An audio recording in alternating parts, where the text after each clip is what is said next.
Hello everybody, welcome back to my YouTube channel. Today I will be introducing you to my beloved animals.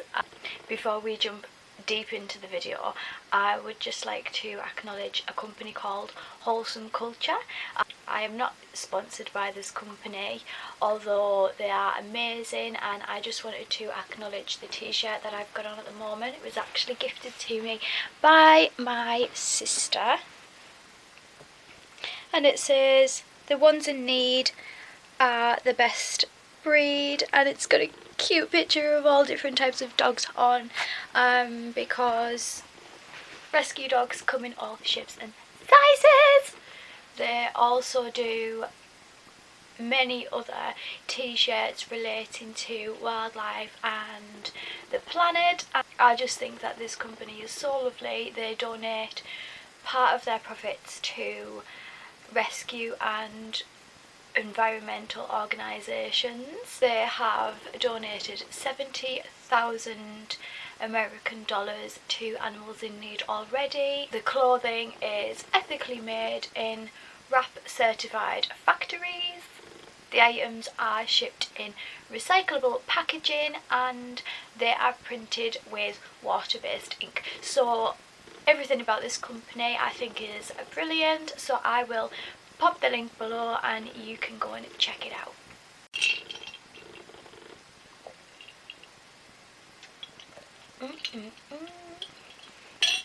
So in today's video I will be introducing 4 of my own pets and 1 cat belonging to my parents. So to anybody that knows me knows that I love animals in all shapes and sizes, and in my normal day-to-day working life I work as a veterinary nurse in a private primary practice who work quite closely with the RSPCA. So unfortunately I do come into contact with quite a lot of animals that need rehoming, need new owners and haven't gone through the best of times. The first off I'll speak about O'Malley. So he is my parents' cat and he come to my place of work around 5 years ago. I was at work when a little ball of black fluff in the form of a kitten, 4 weeks old approximately, he was brought in by the RSPCA and he was actually found dumped in a skip. God knows how he got there, wouldn't like to think about it really, but he come in and he was so small and he had sticky eyes and he was hypothermic, and so he was just so fragile.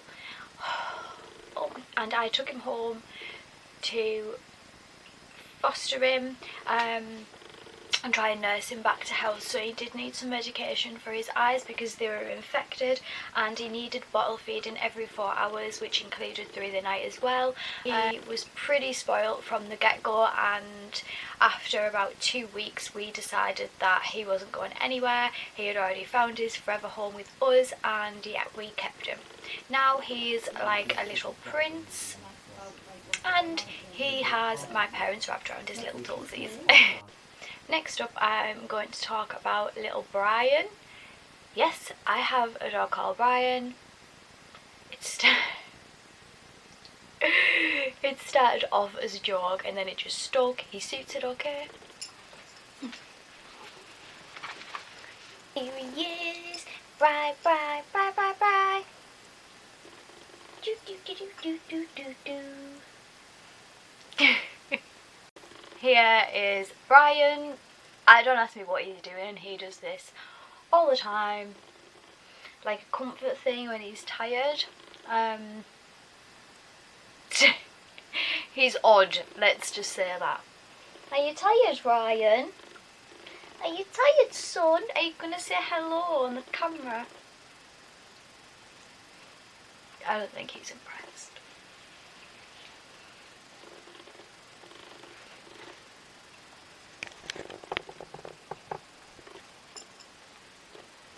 Are you What do you want? What did you want? You're so cute. High five. He's such a clever boy. Do you want to go in the car?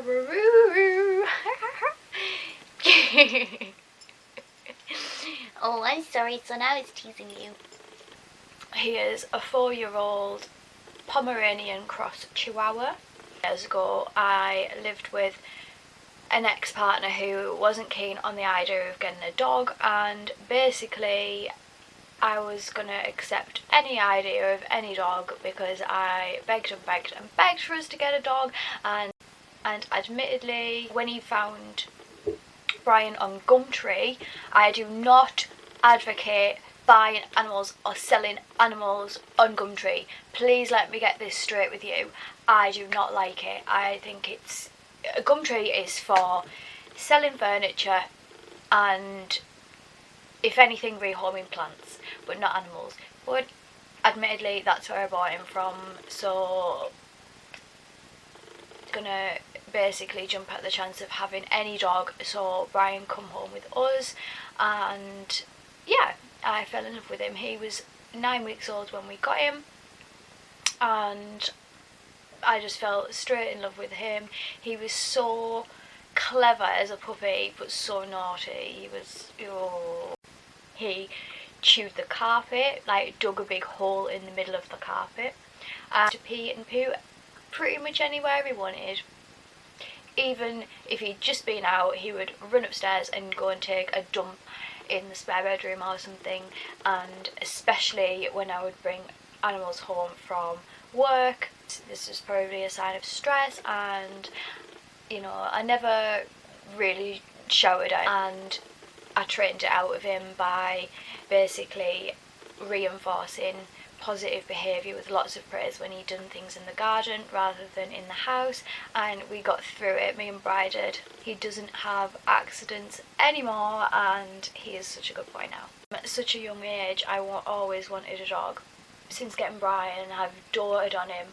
I absolutely adore him, and he's become pretty much my best friend. We've been through so much together. He is admittedly slightly overweight, but he gets too many treats, and that's basically what it is.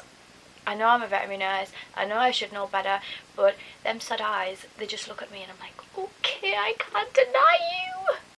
Next to Wanda into my life was little Poppy. She is a 10-year-old Shih Tzu, and she was brought in by the RSPCA, basically booked in for a demat/shave fur off as a patient of mine. Basically I fell in love with her when I'd sheared her like a sheep, because that was how bad her mats were.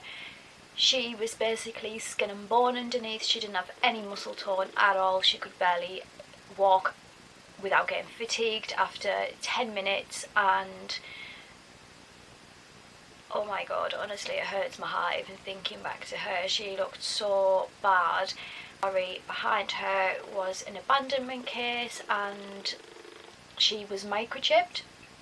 So that's how I know she's around 10 years old, because of her age on the microchip. Contacted the number on the microchip, and the guy that answered basically said that he sold her 4 years ago, and he couldn't give me any more details than that. She was terrified of humans. She didn't have a clue what toys were. She basically came home with me after I'd shaved her went home from work that day, and she come home with me like a little bald gremlin, and she was given multiple baths, but her skin smelt really bad because she had a staphylococcus skin infection and needed antibiotics. The infection caused the skin to give off this horrible odour, and pretty much no matter how many times I bathed her, her skin was just flaking off and was gross. She smelled so bad, and honestly, the poor girl, do not understand how someone could have a dog and not take care of it and think that that's okay. It gets me really angry. Please do not get pets if you're not going to look after them, please. When I took her home, she pretty much ignored me for 3 days. And I mean ignored me, like I wasn't sure whether she could even hear me. I didn't know whether she was deaf or not, because she would not respond to anything that I would say apart from the rattle of a food packet, basically. She got so excited at the sight of pizza boxes, and the fact that she was so underweight made me wonder whether she ate out of bins, because she used to tip the bin over a lot, and she used to have an obsession, and she still to this day has a bit of an obsession with jumping in the bath and licking the taps, and she'll even do this when there's water in a bowl.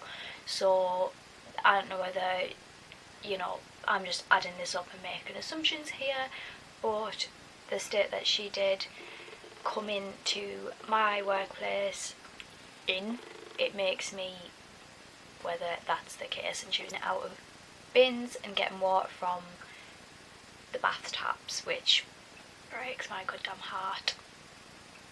When I took her home originally, it was just for a foster position, and I didn't have any intention of getting another dog, but obviously they just wormed their way in there and she didn't go anywhere after that. After 2 weeks I'd made my decision that she didn't need, she was up for adoption after 2 weeks with the RSPCA, and I decided that she'd already found her home that she was going to live with me forever and ever and ever and ever.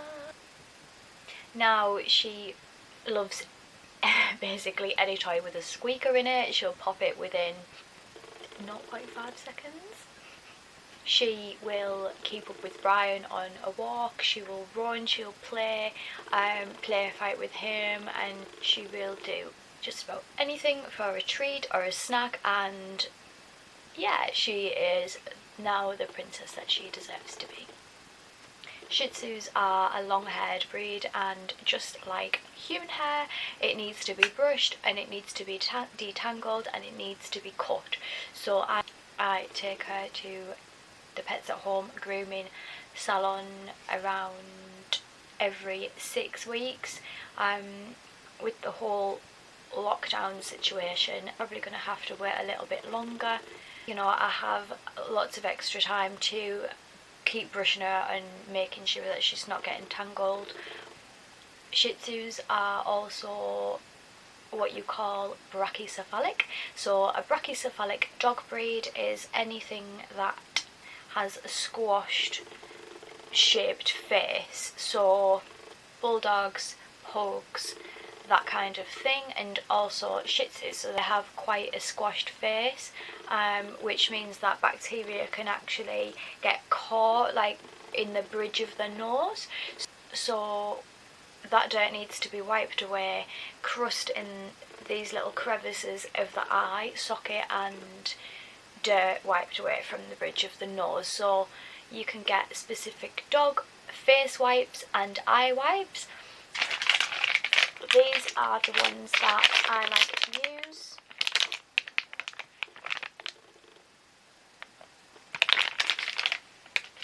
And yeah, they keep her face sparkling clean. Pops, darling, are you gonna say hello on the video? I don't think so. Poppy! Absolutely no response there. Sorry guys. Next up I have a hamster. She is from Pets at Home Adoption Centre. She was around 1 approximately. She was an adult when I got her, but they didn't really know how old she was, so they estimated around a year. I've had her 2 years. She's already living out her life expectancy of 1 to 2 years in captivity, which is brill, but that means that she is an old blind girl, bless her. She still moves around fine, but she isn't keen on being handled anymore because she can't see, and sometimes this stresses her out a little bit, so I do limit how much I actually handle her. She's got quite a large cage, and I can give her lots of different enrichment techniques to keep her stimulated. So yeah, she's pretty happy without being handled. The last scaly pet I would like to speak about is Jerry, and he's a crested gecko. He was brought into work by an unnamed source. I can't say where he come from really because of confidentiality with my job, but basically after a few unsuccessful sheds, he developed an abscess behind one of his eyes, and eventually this abscess burst. When it did, they brought him in to be euthanized. Now, crested geckos, a lot of the time, they don't have great eyesight anyway, and they do need to be helped with hand feeding. This is his main concern when being looked after, is that he needs to be hand fed, because he can't see very well, especially with his pooly eye. Usually crested geckos are quite flighty pets and they like to jump a lot of the time and run around, but Jerry isn't like that, and he's very sweet, he's very calm, and he's quite happy to be handled, and he's very happy to be hand fed. He lets me know when he's had enough and he turns his head away, and yeah, he's alright. He's a little bit small for a male crested gecko, but he is a good eater, and like I say, he just lets me know when he's had enough, and he is otherwise fit and healthy. So yeah, God bless you, Jess. There is movement. I hope you all enjoyed this video and enjoyed meeting my fur and scale babies and having a little chat. It was lovely filming this video for you all. Really enjoyed it. If you did, then give me a big thumbs up and comment below. If you are interested in some more of my videos, then please press the subscribe button and hit the notification bell to be notified with my next upload. And until then, take care and have a lovely day. Much love. Bye. Isn't my little crocodile?